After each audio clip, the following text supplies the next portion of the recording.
The Franchise Association of South Africa wants the sector regulated to protect the public. It believes there must be strict requirements before a business is sold as a franchise.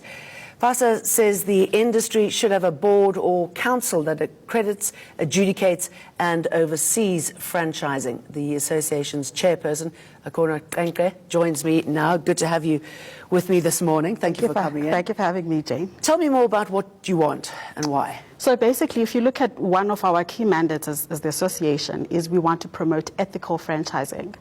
But because we're just an association whose code is not really embedded or accepted by government, number one, we're not able to force everybody to become part of the association so that we can drive ethical franchising up throughout the industry. And number two, we can't really hold anyone accountable who's not part of the association. So if you're a franchisor and you're not part of the association, unfortunately, there's nothing that we can do. If there's a problem between franchisor and franchisee, there's nothing we can do there except for mediate at a small fee. It seems extraordinary that we are in this position. Absolutely. We've been lobbying government for the longest time, since 2016 when we published the paper for public comment.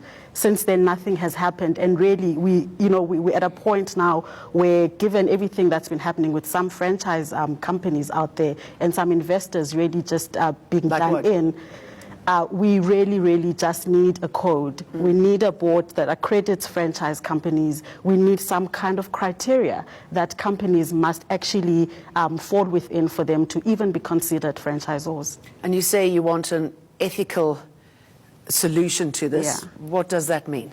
Ethical solution means there needs to be a criteria that's standardized across all the companies. So if you're coming into the country or you're a new company that calls itself a franchise, there needs to be some criteria that you must comply with for you to be regarded as a franchise, and then to either fall within the association or to be bound by the code of ethics.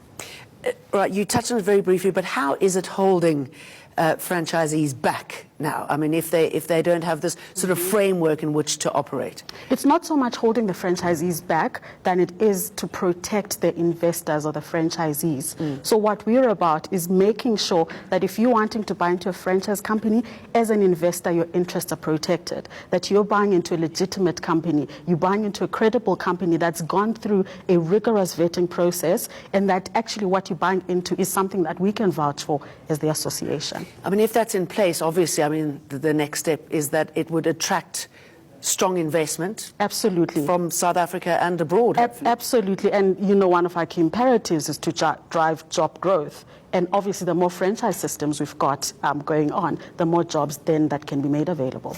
Is there somebody who's doing it well in this country? I mean, is there a role model that we should look to and say, they've got it right? From a franchise point of view, every franchise company operates differently. But I think if you look at some of the franchise companies that have been around for the longest time, you can maybe look to those to really just kind of see what the benchmark looks like. How important is this in resuscitating South Africa's economy? I mean, how many people are affected by it? It's quite imperative, right? So if you think on average, if a franchise company opens up, it employs about 9 to 10 people. So if it closes up, 9 to 10 people lose their jobs. That's the impact. And that's really an average. So a smaller franchise would maybe just need 5 people, but the bigger ones employ up to 50 people, even depending on what sector it falls within. So the impact is quite big if a company does have to close down. Akhona, thank you very much for coming in and best of luck. Thank you very much, Jane, for having me. Still to come, the first